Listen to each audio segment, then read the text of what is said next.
I'd like to introduce Dr. Jenny Dauer from the University of Nebraska at Lincoln. Jenny is an associate professor of science literacy and also the associate director for undergraduate education in the School of Natural Resources at UNL.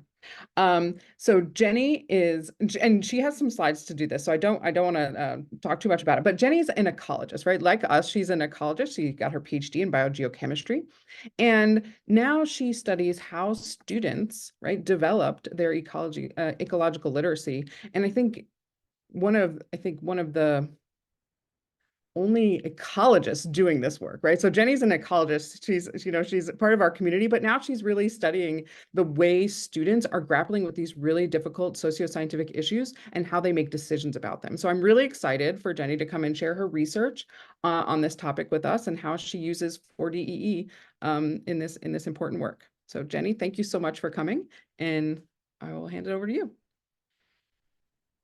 Thank you, Jennifer. It's great to be here. I really appreciate having the opportunity to speak with you all and to talk about my work. Like Jennifer said, I've been a member of the Ecology Society of America for a very long time. So it's nice to have the opportunity to talk about the work that I've been doing more related to ecology or to ecology learning.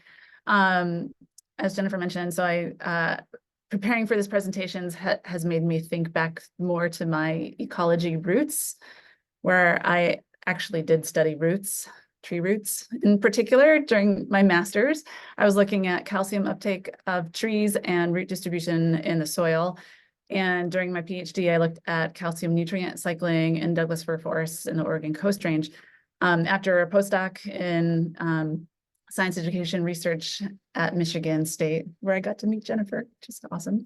I've transitioned to doing science education research, where now I'm seeking to understand how students develop science literacy skills and how they understand complex ecological systems. And in thinking about this, I was thinking about how what I did with my PhD in my ecology research really was 4DEE. The things that I was doing in that research represented all the aspects of this 4DEE framework. The questions I was asking, to tell you a little bit more, was about how soil varied in nitrogen across a gradient, where high nitrogen soils had low calcium nutrition. And this is partly because of the legacy of red alder that had been in those areas in the past. And despite this really high nitrogen and low calcium, managers were not necessarily thinking about adding calcium as a fertilizer to these forests, but there was some indication that perhaps that might help in areas where we were highly managing these forests and even still adding additional nitrogen in some places. And so in my graduate work, I was learning and working with the core concepts of ecology. And I was doing ecology practices like fieldwork and quantitative reasoning and study design, working collaboratively and communicating and applying ecology. I was also thinking about the human environment interactions, like how humans are dependent on ecosystems and humans accelerate environmental change, and how humans can shape and manage resources and ecosystems, and critical thinking about the values that underlie how we address environmental problems. And I was also, of course, really thinking about and dealing with these cross-cutting themes like matter and energy and systems and spatial and temporal scales. And I was really thinking about how, like, this is really the good stuff, right? Like the stuff that makes up what it is that represents the field of ecology and how we defined ourselves as a field. And I think we should think more about how to not have students have to wait until graduate school to get to this good stuff. And how do we translate more of all the complexity and the interest and the nuance and the importance of the field of ecology to students when they start learning about ecology in our introductory courses? Traditionally, in our introductory courses, we sort of focus mostly on ecology concepts and somewhat on ecology practices, but I think there are ways to scaffold some of these more complex thinking practices and support our students at the beginning steps of all of the things that represent the full field of ecology, and truly introduce people to the full aspects of the field. And so the question is, like, how do we move beyond our traditional classes that have in the past really focused on ecology content. And one thing in particular is in the 4DE model is that it focuses on human and environment interactions. So I think despite ecology having often really clear connections with human and environment interactions and connections, it may not always be the most straightforward to think about how to best teach these things in our courses. And so we need more models that showcase these connections. And just to highlight the importance of the human environment interaction, this was mentioned within the 4DE framework. Like Margaret Palmer, who was the ESA governing board lead in 2005, said ecologists must play a greatly expanded role in communicating the research and influencing policy and decisions that affect the environment. Or Jane Lepchenko, who led NOAA, at one point said, we must engage more vigorously with society to address the intertwined environmental and social problems that many have ignored, to find solutions and to help create a better world. And so I'd like to propose that one way that we can do this and to more fully encapsulate the 4DEE model is to structure our instruction around issues and issues that where ecology has a role in these issues and can help solve and think about decisions that we can make regarding these issues. And so, for example, like, should we add more calcium fertilizer to managed forests in the Coast Range? Could be one example of an issue. But these issues in particular highlight and focus and showcase this human environment interaction that's a part of the 4DE model, which I might lift up as one of the lens or the pathway by which we might do all aspects of 4DE. And so courses that orient around issues often have some kind of culminating experience, like designing or advocating for a policy solution, or creating a management plan, or acting to create a change. And these are opportunities that require students to do all aspects, all 4 strands of 4DEE. And to highlight this a little bit too, I think in particular, thinking about human environment interactions, this is again from the framework that was written by Ellen Berkowitz and Jennifer Doherty and Teresa Murad and others who helped organize this conference. They say in there that one of the values of this 4DE model is that for the field of ecology, and they quote here, and for science, society in general, the 4DE model communicates to the general public what ecology is, its interdisciplinary nature, and its use in policy and management. They say that the model fosters an understanding of the role of science in critical public issues such as climate change and environmental justice. And importantly, the model is intended to increase the expectation of students and society that ecological science is useful in developing and implementing public policy. So it strikes me as well that this framework is really also a lot about preparing our students to think about policy and decision-making. And so how can we incorporate more policy and decision-making into our courses? This is not necessarily what's traditionally seen in our ecology courses.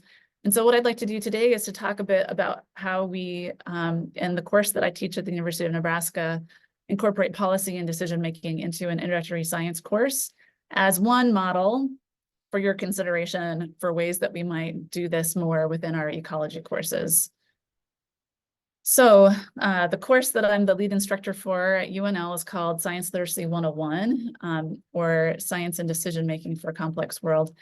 And you might hear me say Skill 101, SCIL is the course heading, which emphasizes that in the course we focus on skills for our students over maybe any particular science content.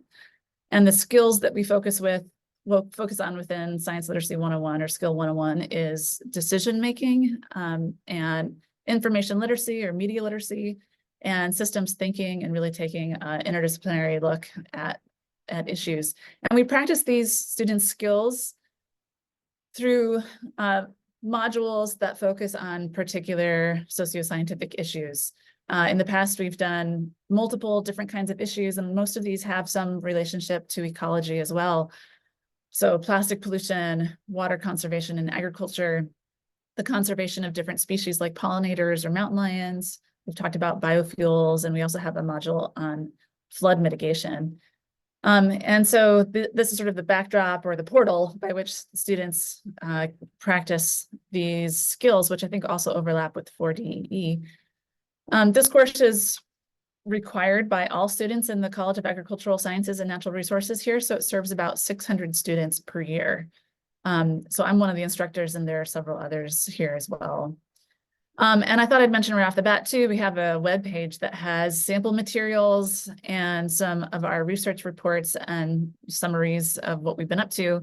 And so I have a QR code here. If you'd like, you can go to, I'll try to talk slowly in case any of you are trying to get to it. And I'll have this QR code again at the end of the talk.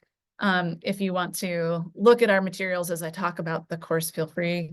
I'm also very happy to send any of these materials and more to you later if you shoot me an email. We are happy to have people use what we've done in their own teaching, if any of it is useful at all. So to talk about decision making and to use that as a frame for the course, one of the things that we do, and I'm just going to highlight some of the things that we do in the course, just sort of like sort of the building blocks that build the course, although there's lots of different things that we do in it. But to justify a focus on decision making, one of the things that we do is to talk to our students about two different kinds of decision making. So we have fast and slow thinking, which many of you might be familiar with. Daniel Kahneman just passed away recently, who was a Nobel Award winner in economics, who helped study these two systems in our brains, which we use every day. So we've got fast thinking, which is the most of our decisions, and we act with certainty, and it's sort of involuntary and is innate. And then we have another system for thinking and decision making within our brains that are more slow, that is more effortful, and we are more aware that we're doing slow thinking. It's our conscious decisions. And while we're doing this decision making, we're noticing the things that we're uncertain about. And both of these processes are happening all the time. And we do these to kind of navigate our world, essentially.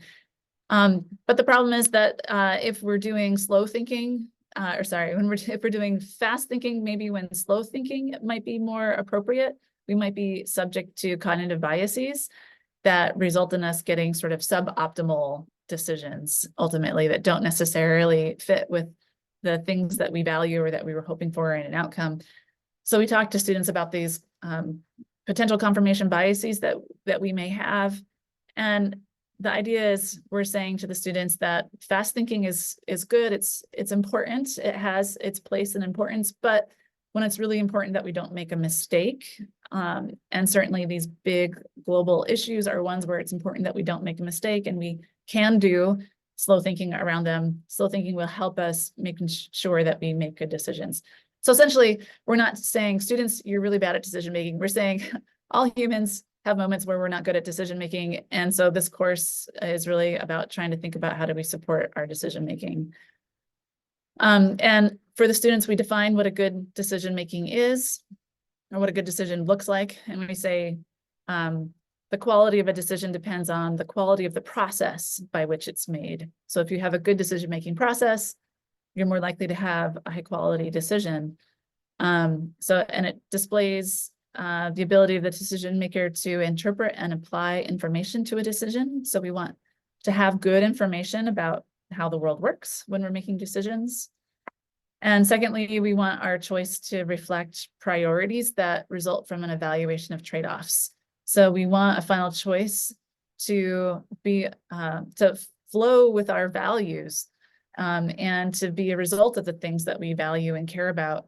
But we also want to be reflective about our values and think about how to make sure we're getting all the things that we value, and not just lead with one sort of knee-jerk reaction about one particular value, but really think about the whole picture and think about multiple stakeholders and reflect on those things. So there's not one particular outcome that we're hoping for our students. We don't have a predetermined right answer to these solutions or to these problems, but we want students to show how they reflect on their own values in the context of the issue.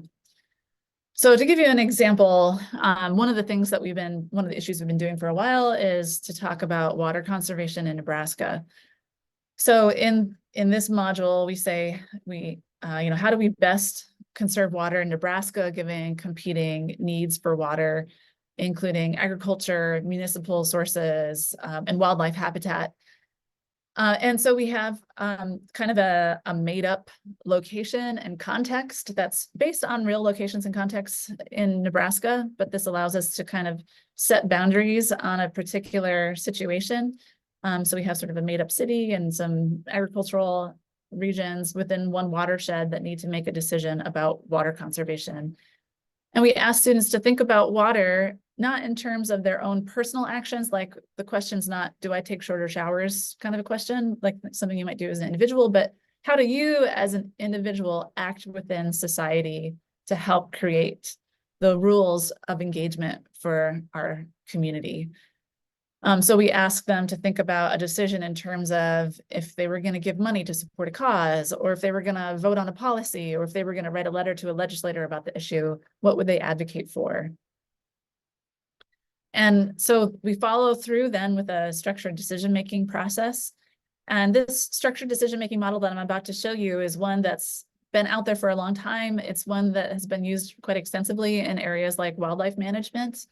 And so it really comes out of the environmental sciences and ecological sciences too, which I think is kind of interesting, but it's used quite widely, including the U.S. Fisheries and Wildlife Service and in other places in government and policy and business. So I didn't make it up. It's a thing, essentially. But first, we define the issue, like I mentioned, around a particular context with specific parameters. And then we ask them, what do we care about regarding the issue? What do they value in an outcome? What are the goals? And then we have students list possible alternative solutions. What are the ways that we could help solve problems with multiple needs for water within the Bluestem Natural Resource District? And so we gather these and we create an analysis table. So for this particular issue, the objectives that we have are, we want to conserve water. We want farmers to be profitable. We need water for municipal use, and we need water for habitat. And we think about contrasting solutions like maybe no new restrictions, but we do collective action. We educate farmers, we give them resources, and they make decisions. Or we have further restrictions on irrigation, or we do more engineering of water like dams and impoundments, or maybe technology is going to save us. So we have more irrigation efficiency. And then we have students think about their own values and priorities and kind of assign a weighting to these objectives to represent how they personally feel, which one of these objectives is most important to them. And then we go through a long process of thinking about evidence that tells us how or by how much one of these alternatives might satisfy an objective. So for example, if we did more education, more extension, had no new restrictions, but gave farmers resources, what does that mean in terms of conserving water? And is there some evidence out there that says how impactful these programs might actually be in terms of water conservation? We're basically asking them, what are the consequences of supporting this alternative? If we pick it, are we going to meet the objectives? And so we can rely on theoretical and empirical research to help answer that question. And so after looking at all information and thinking about, okay, which one of these does best in terms of conserving water, and we can kind of rank these alternatives in terms of which does best. And then we can kind of do a sort of a semi-quantitative analysis to look at the trade-offs in terms of, if you care most about municipal water use, for example, then which one of these is going to best satisfy your prioritization of these objectives. And we have them do this analysis, thinking about these trade-offs, and then come to a decision based on the analysis, and then review and reflect on the decision. And so basically, I think I also want to highlight too, we're kind of using this structured decision-making process to answer really two questions. And one of them is a should we question, like what should we do? How do we best navigate through this environmental challenge, socio-ecological challenge, really? And what decision should we make? But then there's another question embedded in this, which is sort of like, how does the world work? And what is the nature of our water and agricultural systems? And how do we know how our decisions will impact this system? And so that's where ecological research and ecological information and ecological theory play a role in helping inform this broader question about what should we do. And I think this is a nice framework because it holds a place for information and also holds a place for values and goals and things that are non-science, and helps students kind of make sense of both of these things together. And I wanted to highlight a few more things in doing this information step and helping students think about how information and evidence plays a role in their thinking. We've realized that we need to go a little bit deeper in helping students make connection between things like peer-reviewed information and evidence and their thinking about this issue. So now we do a process that we call the LEAP, or linking evidence to alternative performance. And basically what this is we've got the objective, which is to conserve water. And we have pieces of evidence that talk about this issue, and we have all 4 possible alternatives here. And students actually go into PowerPoint and draw arrows on these slides that say things like, for example, evidence 5 is saying, in Kansas, there were voluntary restrictions on farmers' water use, which were successful at reducing consumption by 26%. So restrictions were impactful in this case. So they draw an arrow saying that evidence supports the idea that if we do this alternative, we're actually going to conserve water. And students go through this process of being more explicit, and this also supports their writing about these issues. They do this first as an individual, and then they talk about it as a team, and they're graded based on group sense making. And we created this based on these model evidence link diagrams that Doug Lombardi and others have developed. His models are a little bit more simple and sort of based within middle school, high school levels, and we've made them a little bit more complicated, but I wanted to mention that as well because this is a great resource too, these model evidence link diagrams that can be used for helping students make sense of evidence and what it tells us about the world in terms of different models or different alternatives. And so we found that this has also been really helpful for helping students understand the value and importance of information, also how it's limited and uncertain, and contextualized, and how it's really difficult to understand our systems. And we have a need for more information and a need for more research in ecology in particular that will help us understand these issues. I also wanted to mention too that one of the things we've been doing more recently too is also not just thinking about scientific evidence, but also really talking about how do we know things? If we want to understand our socio-ecological systems, how can we know about them? And we talk with students about different ways of knowing. And I'll just say this briefly too. This is contrasting different ways of knowing, including empiricism, which is sort of like the scientific method, but also Western science also relies on logic and reason and rationalism. But then we can compare that with like ways of knowing based on authority or intuition or inspiration, revelation. And we talk about sort of like what do we think about in terms of the advantages and disadvantages of these ways of knowing. And that includes highlighting things like scientific information. It doesn't help us with the unknown unknowns because it's based on only what we can observe using our senses.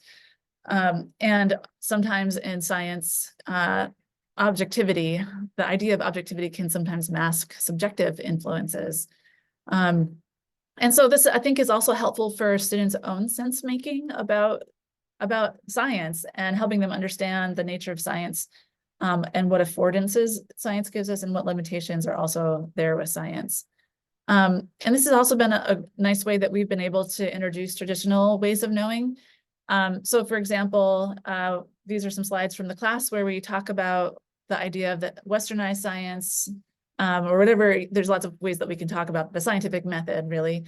And then other sciences that are coming from traditional knowledges and that are coming from wisdom and experience gained over millennia of direct observation. we give them an example, like the oil sands in northern Alberta and the impact they've had on ecosystem health. And this is a time when the scientific method type of westernized science was used in conjunction with traditional ecological knowledge to have a greater understanding of the system and how the oil sands operations were impacting ecosystems. And the idea of using both ways of knowing to understand systems in more depth is often referred to as two-eyed seeing, which we talk about as having a greater understanding of things using multiple ways of knowing. So I think that's been helpful as well. And then I also wanted to mention one other big piece, this idea of perspective taking, because it's not something that we talk about a lot in ecology and in traditional teaching, but I think perspective taking and understanding these issues and how values play a role in these issues and can be really useful. So one of the things that we do is if we talk about other stakeholders, we do as much as we can use the voices of real people through interviews in the media, which I think is useful to help give a perception of the nuance and complexity of different people's thinking about the issue, and hopefully gets away from stereotypes that people might have about other groups that are involved in an issue. And we can lead students through what's called an ethical matrix. So thinking about how different stakeholders' needs for autonomy and well-being and fairness play a role in this issue. And we can help students imagine what different groups in this issue might need in terms of these three constructs. And I think this has also been helpful for helping students kind of just work through the social aspects of these issues and have empathy for others. So this whole structured decision-making thing I want to mention too is really complicated. It takes a while to help students understand what the structured decision-making thing is. It's a real commitment to do the full 7 steps of this structured decision-making model. But I do think that there are ways that you can do this structured decision-making idea in a light way.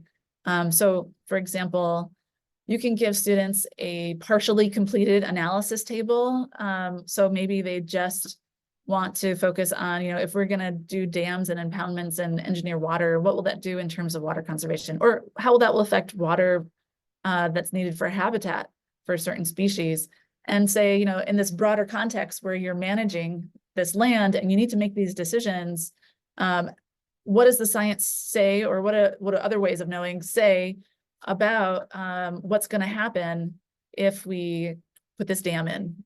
And so they get to practice thinking about both the things that they value or different potential ways of solving the problem, but maybe you just focus them in on one part of the table. Or maybe you just have them find information. That's essentially what I just said too here. So, imagine you're the scientist and you need to kind of find the information for your stakeholders to know if you want to do this action. And you could also just give them a complete table and have them think instead about their own personal objectives and consider trade-offs themselves in an issue as a way to kind of hold a place for their own values and objectives when you're working through an issue, while you might explore the science and the evidence or the decision-making, just as a way to help students know that it's okay if they have a slightly different perspective than others. You can also do perspective taking about stakeholders through this decision-making process. Or you might maybe pick up something like the LEAP, where you're having students directly connect evidence to different models that might give an explanation of how our socio-ecological systems might be working. So maybe there's little pieces that could be sources of inspiration for you in thinking about issues-based instruction. And I thought I'd mention too, like when we're talking about helping students, do decision-making, what do we mean by decision-making skills? And I wanted to mention one of the things that our group has been working on is really thinking closely about what does it mean to have decision-making skills. And so we've kind of focused on a few things, like we want students to be able to think about stakeholders' perspectives, both directly stakeholders and indirect stakeholders, and thinking about local and global scales of stakeholders. We want students to be able to find and evaluate information and do those good media literacy skills like lateral reading and figure out what's relevant. And we want students to be able to apply information and think about the value of the field of ecology and its relevance to problem solving and communicating. And to do systematic evaluation of things, just doing some more critical thinking about difficult issues, and to be metacognitive and be able to reflect on decision-making strategies and what works and what doesn't work and why. And we also have asked students, like, what do you value from doing this decision-making? And so some of the things that they say as students is, this decision-making process helps them make a more informed decision. They can think about how each option compares to the other options and how well they fit with the outcomes that they care about. The students say, this helps us think about the why. Why should we do something? It helps them create a good argument for something and really justify the argument in different ways. And the students also recognized how a process like this could help reduce cognitive biases. And so I hope that you can see how this course maybe is just like one model for how we could use issue-based instruction to help teach ecology in 4 dimensions. So for example, something like mountain lion hunting, if you were thinking about what should we do in terms of that decision, it would require students to use concepts, practices, to think about human environment interactions, and to use cross-cutting themes to answer a question about what should we do about mountain lion hunting? How should we manage mountain lions? But I hope that this has provided a little bit of some new ideas for thinking creatively about how you can introduce some of these 4DE practices in your class. And I wanted to leave with just maybe 2 other points.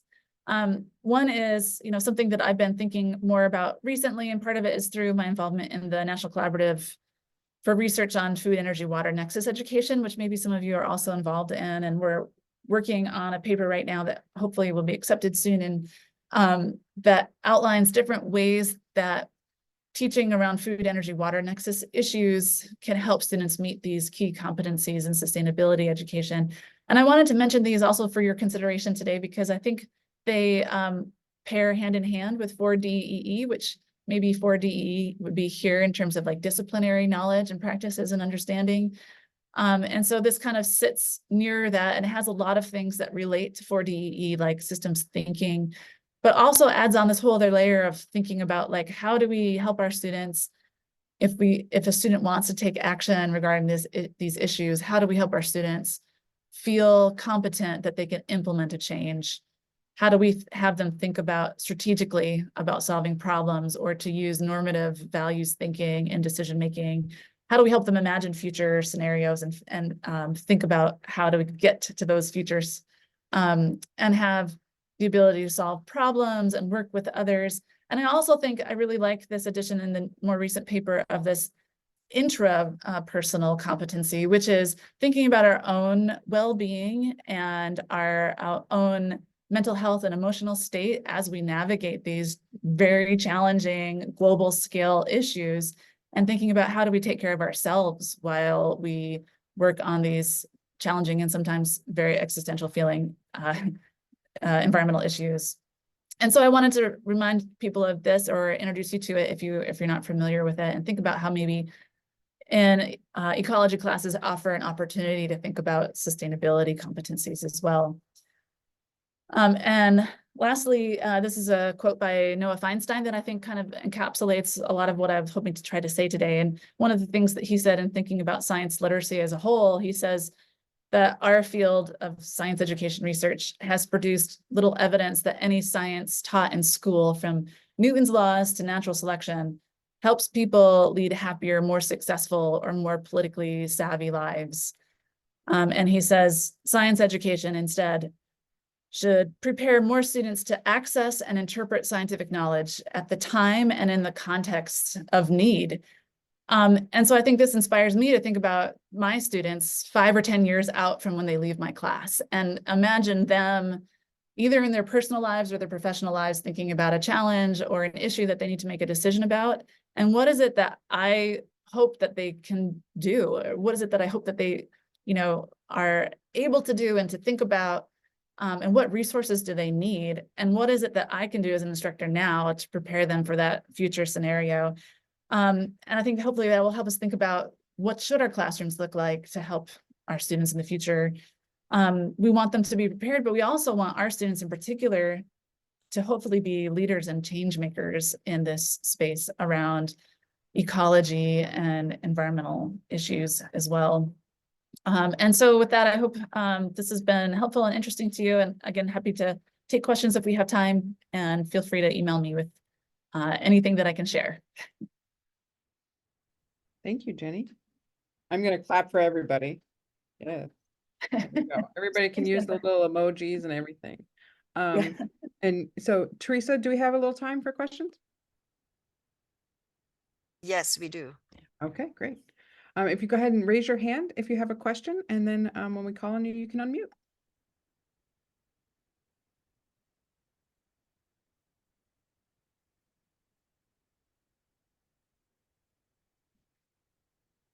People are warming up with it. I don't see any hands yet, so I have a question. Jenny, could you share a little with us? So you have students, at the University of Nebraska, right? And where the, like the positions that they take on water conservation could be maybe different than what would be best for, sustainability. And so like, how do you manage those things? And because I can see how like when you ask them just to really reflect on their values and what reaches their values, that a lot of their values will align, right? Because like, for example, sport fishing and things like that are really, I think, important to people. So could you just talk a little bit about your evidence on how the students are working in that space and how they are responding to it? How much time do we have? Yeah. Yeah, that's something I think I've thought a lot about, and I think there's a lot that goes into that, and certainly there are changing times in terms of how higher education is perceived, that I think also is a whole can of worms that I don't want to talk about right now, but we can talk about at some point.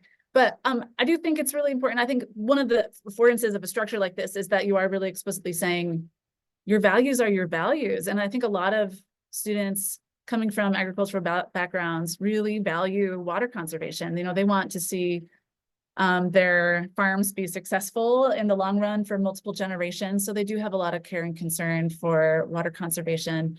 And so I think some of them do appreciate having a structure to think about, how do I manage across two values that I have that are conflicting.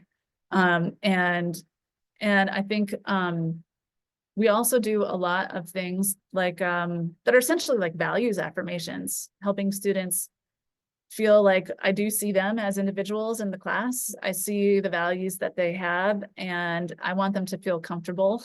Like, I don't want them to think I have an agenda, because I don't, and I want them to feel free to express their own opinions. And I do think that there is a whole set of best practices that are needed for teaching controversial issues that is not necessarily really well spelled out in the literature yet, but I'm working on it, on creating a set of best practices for supporting students when we're dealing with issues that are really controversial, and how, especially in large classrooms, do we best navigate that to protect students psychologically and help them feel like, they're not, their opinions are valued regardless of what their opinions are.